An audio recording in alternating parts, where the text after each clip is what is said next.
Welcome, everyone, and thank you for joining today's webinar, The Power of Programmatic Advertising. Stay relevant with this reliable tactic presented by AdTaxi and MarTech. Before we begin, if you have any technical issues like audio issues, please click the audio icon on your screen to enable it. And if you have any viewing issues, you can use the Q&A section to communicate with us. You can also send questions and comments directly to the speakers about their presentation at any time. Joining us today from AdTaxi are Lindsay O'Connor, Senior Sales Director, and Brian Kroll, VP of Strategic Accounts. Thank you both so much for joining us today. I will hand things over to you, Lindsay. Awesome. Thank you so much. And hello, thank you all for joining us.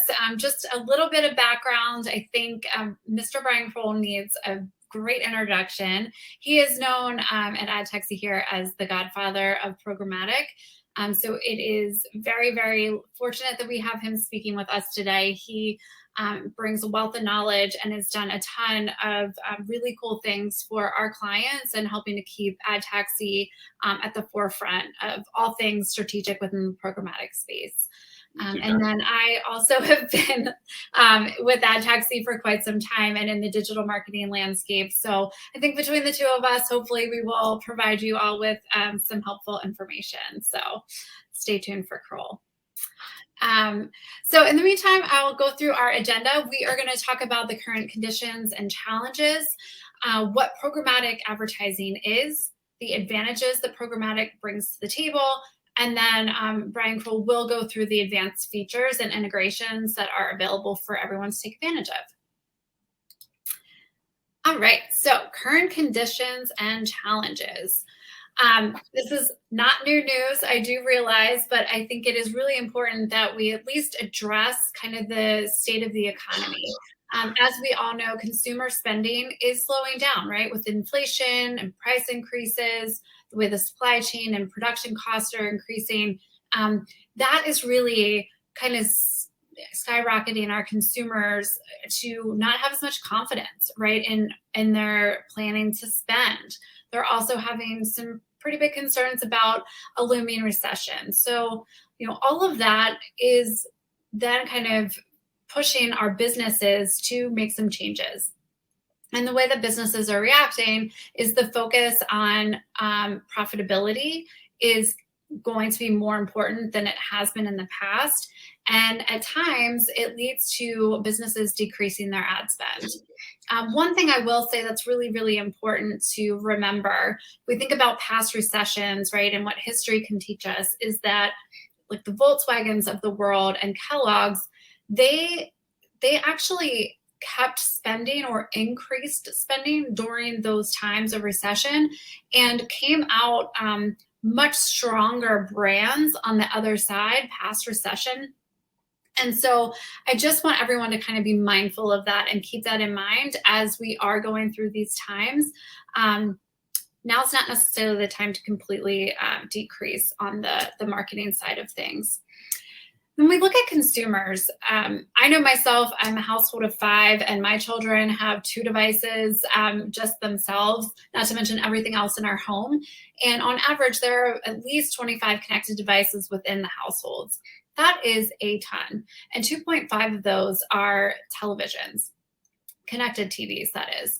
And so if we just think about consumer behavior and where they are consuming content, news, information, pleasure, entertainment, it's on these various devices.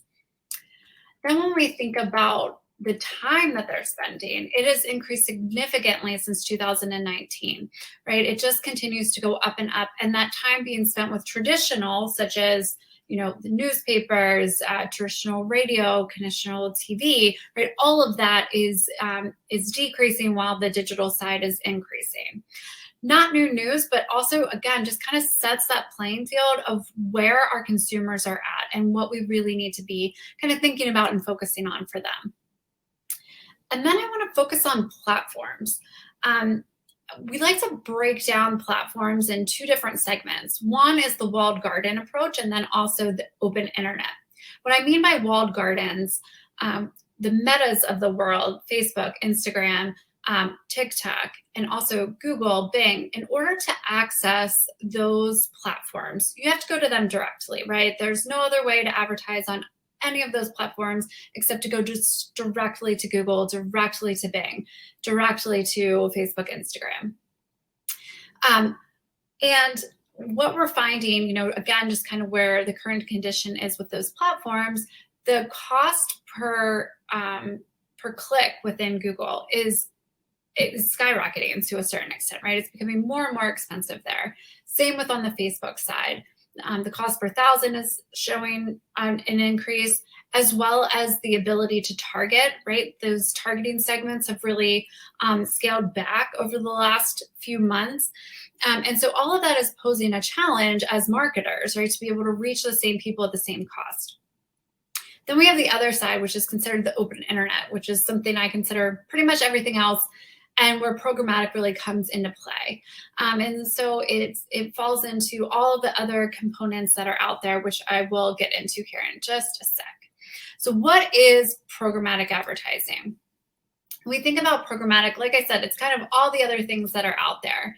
Display advertising, native, audio, video, and digital out of home. So all of these components fall under the umbrella of programmatic.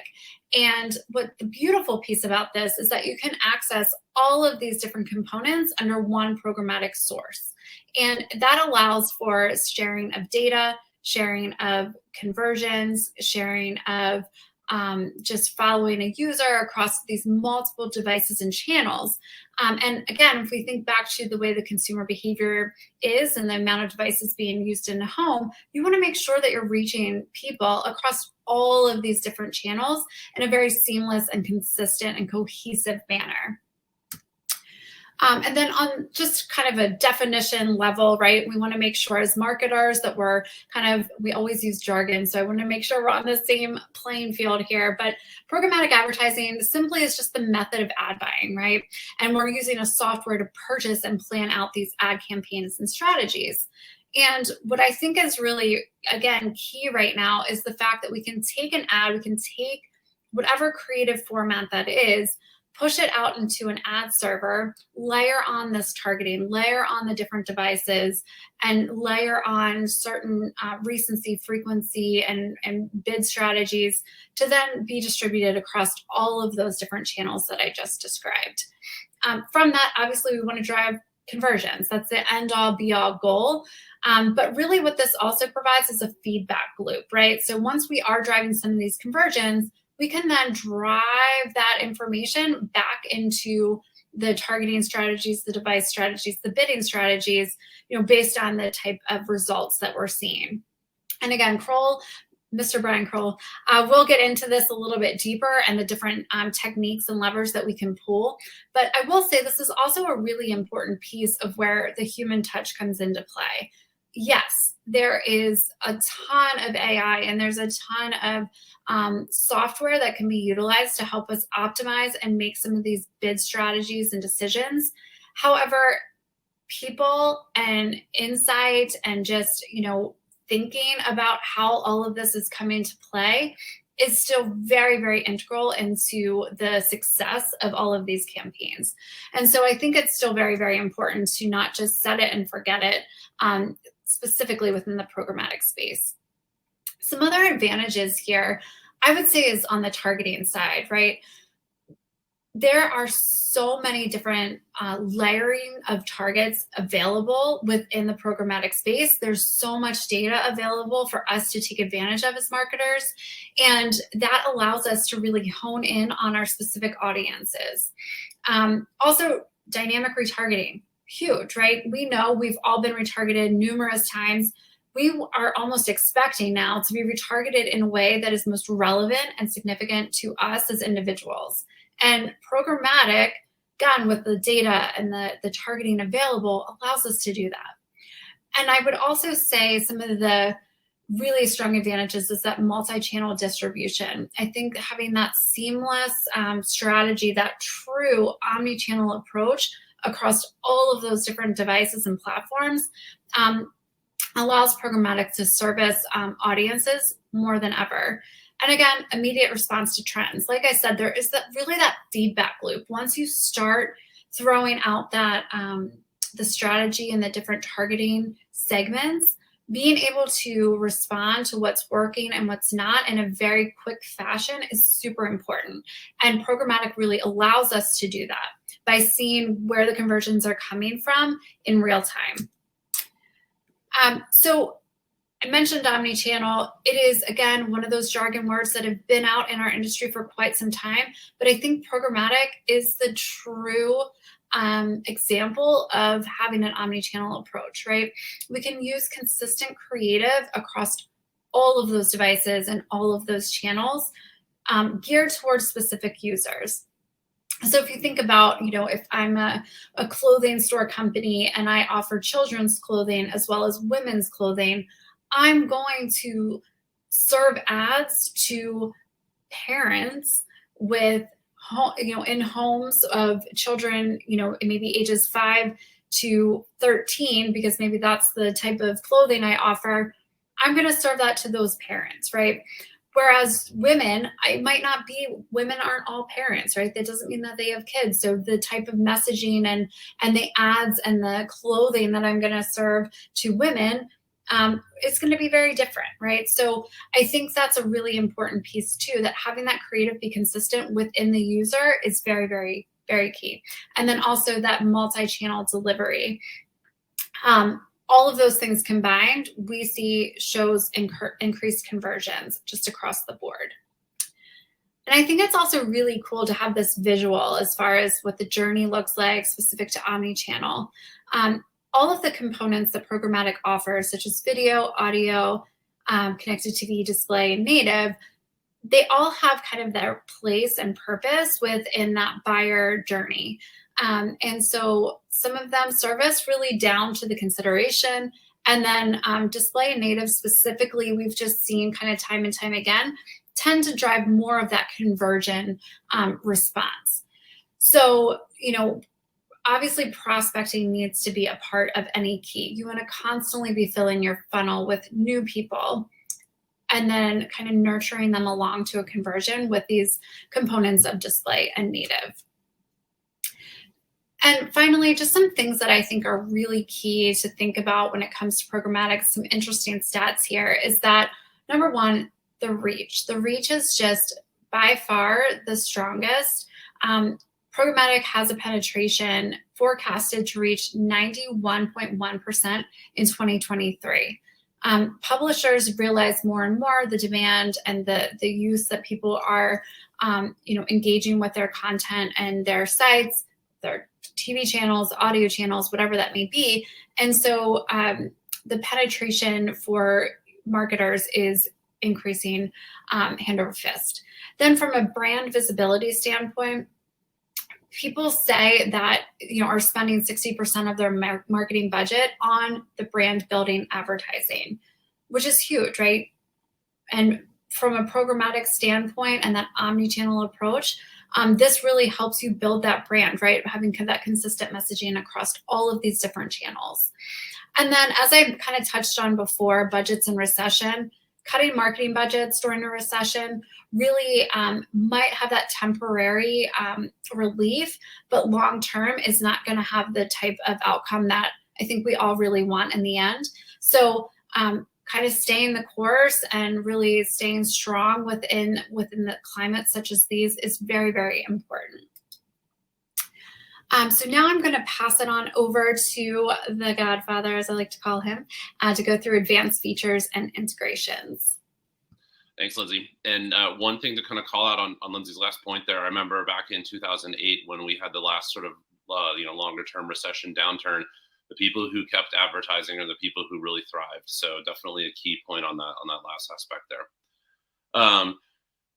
So what I think Lindsay's kind of talked a lot about this, but I think one of the best benefits of programmatic is that you're really able to offer a unified strategy, a unified audience targeting, and then also deduplicated attribution across all these different channels.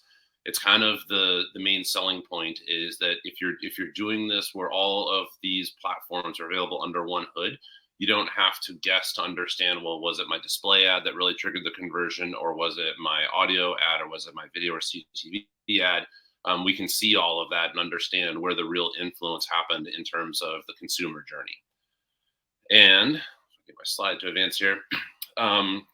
Some of the big things to think about when choosing programmatic providers or who to work with are sort of what do they offer, and some of the things that we think are very important are sort of these three sort of pillars, which is what sort of inventory is out there, but then also what's the scale of that inventory, and is that inventory quality or not? What sort of audience targeting can be done, but then also what sort of audience development can be done. And then also what can you do in terms of measurement and optimization? And I think that kind of going back to Lindsay's comment about sort of the walled gardens versus open internet, this is probably one of the biggest advantages of programmatic, is that there is a massive amount of data available to us that we can see that really tells us a lot about sort of not necessarily like personalized information about somebody, but just in terms of trends and in aggregate, what's happening with different audiences and what's happening in terms of the performance of the different campaigns. So I'll kind of go through these one by one. When talking about quality inventory at scale, the partners that we have are pretty massive. There's a lot of acronyms on here as well too, so sorry about that. But there's over 60 different supply side partners in our platform. That gives us well over 100 inventory partners and more being added all the time.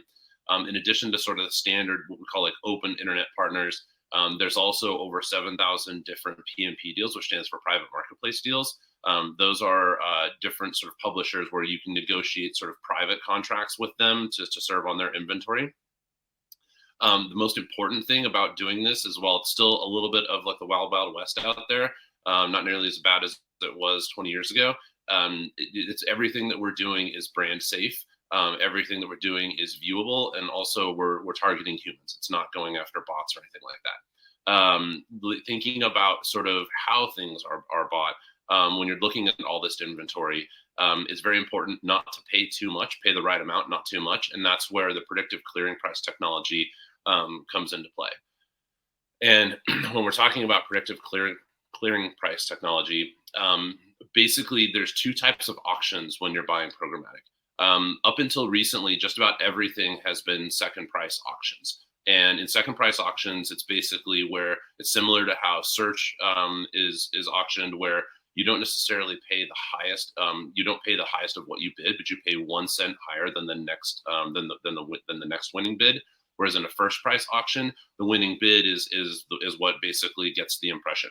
And predictive clearing price technology is pretty cool. It uses AI. And it looks at all the historical win rates for specific combinations of a supply side partner, a publisher, a site, and then also an ad format. So not just, let's say, like a regular 720 by 90 banner or a 300 by 250. It's looking at those individual details, and it's determining what's the lowest possible bid that you would need to put out there in order to maintain or increase your win rates, which is essentially programmatic is all an auction. And so you may bid 1 million times and win 100,000 impressions. And this is really something that can help us maintain the best possible sort of bang for our buck in terms of what we can do to get the right amount of inventory, but without overpaying for it. So it's all about winning responsibly in terms of how we're going to get the inventory that we need for our advertisers. In terms of audience targeting and development, there's an absolute massive amount out there. Lindsay kind of already touched on some of this stuff, but sort of under the hood, there's over almost 200 now, I think, third-party data providers that are integrated into the system. That gives us almost 500,000 targeting segments that are out there. Most of these are pre-built, some of these are custom. In addition to sort of those sort of sort of we'll call like stock sort of targeting segments, we also have the ability to bring your own data. And this is, I think, something that's going to be incredibly key as we go forward over the next few years, is how are people using their first party data? So you can use LiveRamp, which is sort of like a data onboarding clean room. Let's say you have a CRM list of all of people, say you've been in business for a long time and you've got 60,000 customers who have transacted with you, over the last couple of years or something like that. and you want to make sure that you're going after brand new people, but you can upload all of that data and use it as a way to suppress, to make sure that you're not targeting anybody who's transacted with you over whatever amount of time. And you can then make sure that you're doing purely net new prospecting.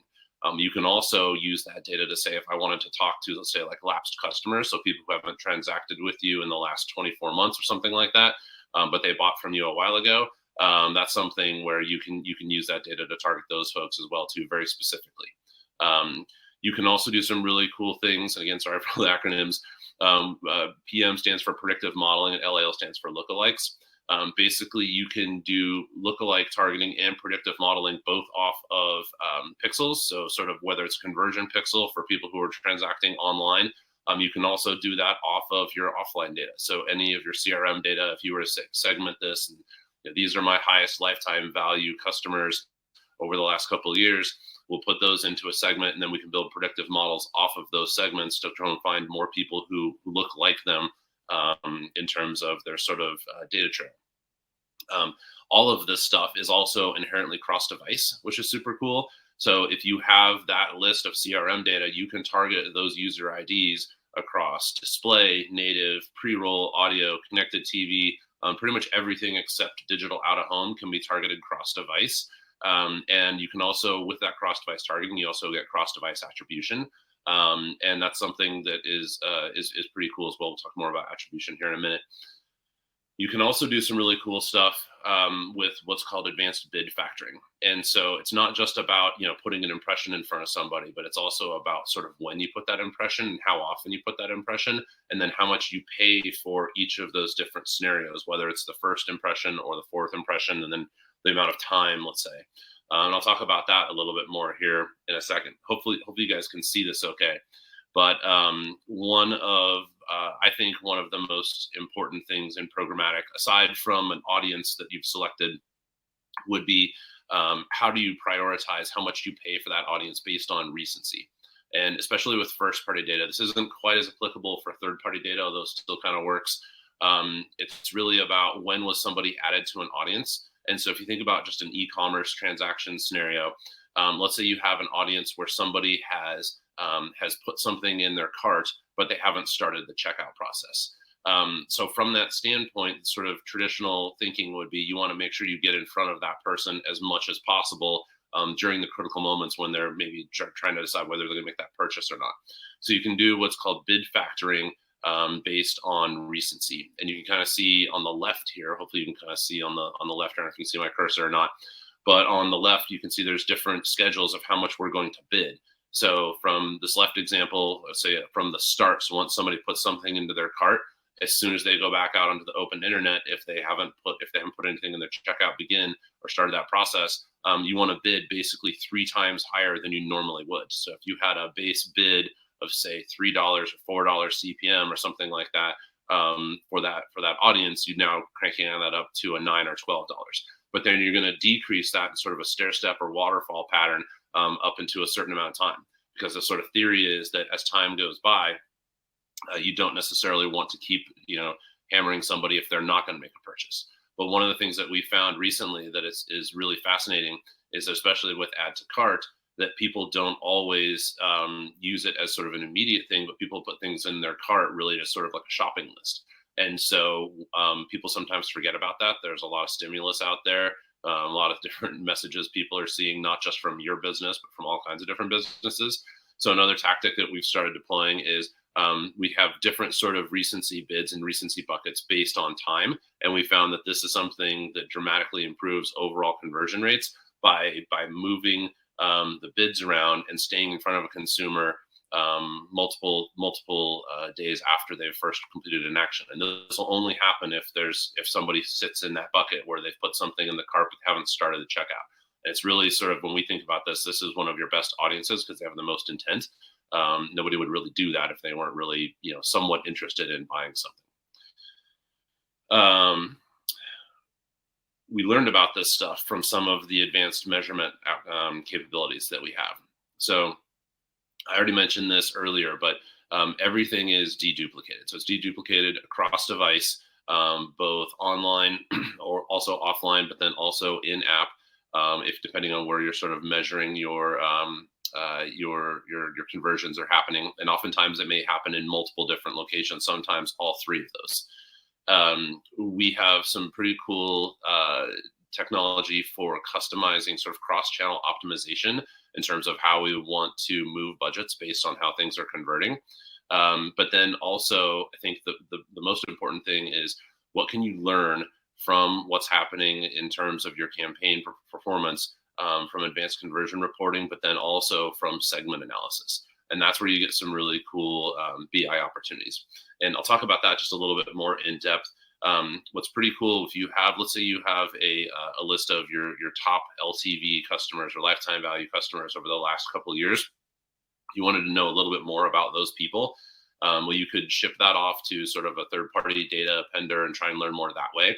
The other thing you could do is if you target those segments, you won't necessarily know, we aren't going to be able to see, that it's John Smith at 123 Main Street or anything like that. The individual PII level is all obfuscated, but you're going to be able to target those, and then we'll be able to see the data elements once the campaigns start running, or what are the other data elements that are present sort of in that bucket. And so you'll start to learn sort of more about other interests, other affinities, other sort of in-market segments that would fall into that. And it becomes a really interesting BI opportunity for our clients to understand a little bit more about sort of who their best audience is, and the other types of things that they're buying, and the other types of things that they're interested in. So we think that's a pretty cool sort of side benefit. Overall, when you think about programmatic, I think most people are sort of familiar with sort of the standard things that you would see in a dashboard, overall impressions and clicks and everything. But we take a look at in reporting a little bit more advanced and do some additional sort of, for our strategic accounts, my team look a little more at the advanced attribution modeling. What's kind of cool is you can actually look at this up to 90 days. I know with some of the challenges that Meta and others have had in terms of the iOS 14.5, where you're kind of restricted down to like a 7-day click, 1-day view, you can actually see with our platform out to 90 days, both post-click or both view. And that's really important for sort of considered purchases, people who are thinking about buying, a brand new, refrigerator or range or something like that, if you're in the appliance business, or a car, something along those lines. You generally don't make those decisions within a week unless something breaks. But if it's a considered purchase, it's something where you really want to have as much data as possible. You may not count all of that in terms of your attribution, in terms of your model, and say, this is, I'm counting my return on ad spend going back 90 days. That doesn't make sense. But you can at least look to see sort of where the message is and the overall time to convert. And that gives you some great opportunity as well, to really find trends in audiences and understand what's happening in terms of your media buy and how people are reacting to your different ad messages as well. And some of the things that we look at, standard metrics here, obviously the basic ones, cost. We look at bids as well as impressions, because that's sort of an indication of how much opportunity is out there, especially on sort of first party or valuable audiences. Kind of helps us determine what the scale is. We look at the win rate, because that tells us how much we should be bidding. If you have an audience that's converting really, really well, but you're only winning 3%, that means you probably need to increase your bids to win more of them. We don't really care as much about the effective CPM. It's really more about the eCPA. I'd rather pay a $20 CPM to have a $2 cost per acquisition than the other way around. I think most people do the same way. But then the standard metrics from just the sort of like, out of the box reporting are all based on last touch. Doesn't have to just be transactions or revenue. Obviously, if you're not an e-commerce business, we don't have to look at those things, but it could be just overall conversions, store visits, something like that. But then also revenue, and then return on ad spend, effective cost per acquisition. Those are all things that we look at sort of a standard. But then on the enhanced side of things, as I mentioned, we have ability to sort of look inside the bid stream a little bit and understand what's happening from a first touch perspective. So whereas maybe retargeting is going to get the most credit from a last touch perspective, especially add to cart or something that's sitting at the right of the bottom funnel, you expect that to get all of the credit from a last touch. But that doesn't mean you want to push all of your budget there. Ideally, you want to try and figure out what are the ad groups and audiences and creative messages in particular that are driving people's interest. I think Lindsay had one of those slides earlier. People just aren't going to search for you right away. You kind of have to have some sort of stimulus or message there to get people interested. So we like to look a lot at first touch. So we look at transactions or conversions from a first touch perspective. Same thing for revenue.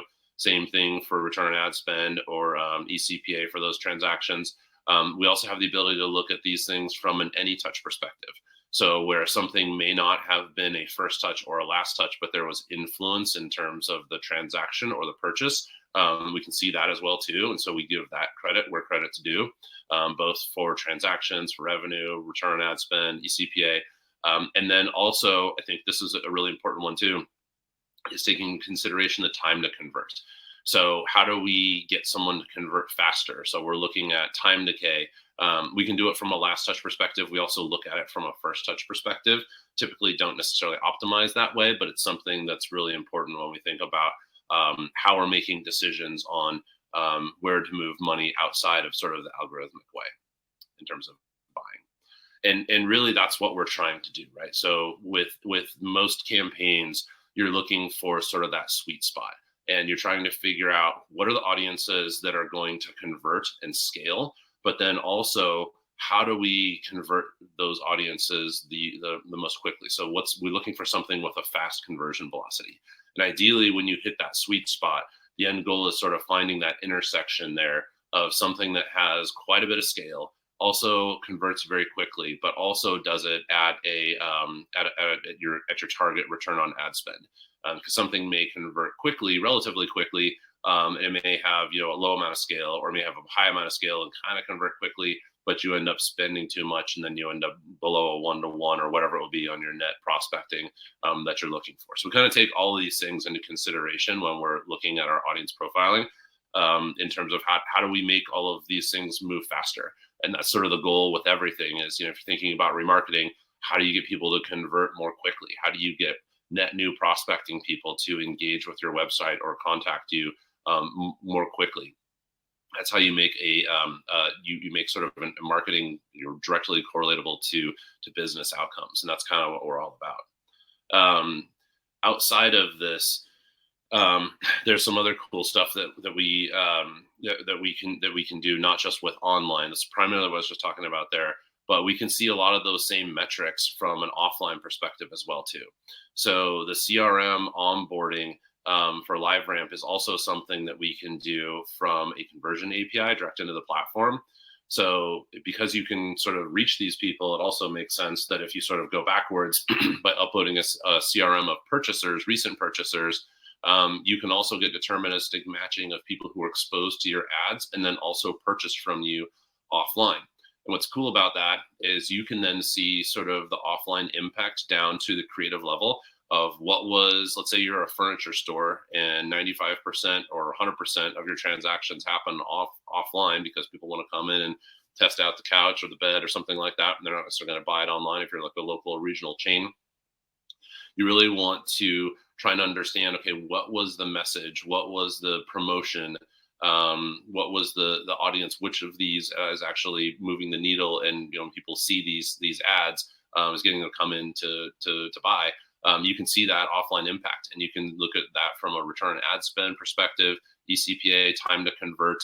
A lot of times we'll have people they'll test out sort of using pre-roll video or CTV to sort of test and understand which videos are going to work the best in terms of what we're doing online to drive offline conversion, and then they'll take that and push that to their broadcast buys. You can see all of this stuff. What's the overall conversion efficiency? How many impressions did I have to serve before people started really taking notice or something along those lines? But then you can also get some additional opportunities for conversion segmentation here. So let's say you have a great CRM and you're able to sort of segment out people who were repeat purchasers versus new customers on a weekly basis. That's something that can be sort of factored in and upload, and that's then something that we can use to optimize towards more new customers or understand which ad groups are more effective at driving new customers, which creative messages by sort of segmenting all that out to try and drive the best overall result. or maybe it's key products and services that you're really looking for. You may offer a lot of different things from your business. It's really us trying to determine which of these data elements is really going to help drive something that may be your most profitable product or something along those lines. There's some other really cool stuff that we can do, and this is something that's pretty new. It's there right now. I think we're sort of in an era where we're seeing a rise in retail media networks. What basically this is you have retailers like Target or Walmart, Kroger, Walgreens, where they've just got a massive amount of first-party data on their customers through loyalty cards and things like that. And they've gotten really smart and worked with DSPs to basically build out their own retail media networks. And essentially what that means is you can target people who, let's say, go to a Target and are purchasers of kids' toys or art supplies or whatever that might be. And let's say that you are someone who sells those things and you have a new product you want to launch in Target. Well, you can target then people, I keep saying Target, sorry. You could then target your ads towards those people. And then because they build out a sort of your own sort of, we call it deal ID, but it's basically a private marketplace specific to them, where you can then say serve ads to their people. And then if those people buy online or in store, you get closed loop attribution through those retailers, which is something that's pretty fascinating. And it's not just that I served an ad for crayons and somebody went in and they bought a whole bunch of different things and crayons are in the basket. But it was only $5 versus out of the $50. You can actually see down to the SKU level of the attribution of what exactly your return was. So there's some really cool options there with retail media networks, and this is something that I think we're going to continue to see more and more of. But it's pretty neat from a marketing perspective if you primarily rely on these types of stores to help move your products. Something that's I think kind of the holy grail in terms of what we can see from an online offline perspective. And it's not just those. There's other solutions out there as well too. There's other things. Catalina is great for CPG, similar thing, where if you have, let's say you're selling consumer packaged goods in grocery stores, you can get that same sort of reporting at the SKU level there. These all have some potentially hefty minimum spends, but just letting you guys know that it exists. Affinity Solutions deals with sort of credit card transactions. Urban Science is all about automotive using DMV data. Atom is for sort of movie tickets. So if you're promoting films, Drizzly if you're promoting alcohol delivered. Lucid is for sort of brand lift measurements studies as well. Dollar General has their own sort of retail media network to a degree. There's tons of offline attribution capabilities here. I've just been focusing mainly on the retail side of things, but you can also do things with footfall measurement. So let's say you are targeting people who are going to one fast food restaurant. You can literally target those people and then track to see if those people come to your fast food restaurant. All kinds of really awesome capabilities and advanced integrations that are out there, where you just kind of have the world at your fingertips from a marketing perspective to really hone in on. We always say at AdTaxi here, sort of the three sort of pillars are: who do you want to reach, what do you want to tell those people, and what do you want them to do? So now you can really hone in on who are the audiences you want to reach. The messaging is kind of up to you. We can help you with that a little bit. But really it's understanding what happens after those impressions have been served, and then how do you move budget around to get the best possible return on your ad spend. So that was pretty fast and furious, but I think we'll turn it over to see if there's any questions. Cynthia, anybody questions here? Thank you so much, Brian, and thanks, Lindsay. We do have a couple of questions from the audience, so I'll go ahead and get started. Our first one is from Mike. How would you use an omnichannel approach for both e-commerce but also retail locations?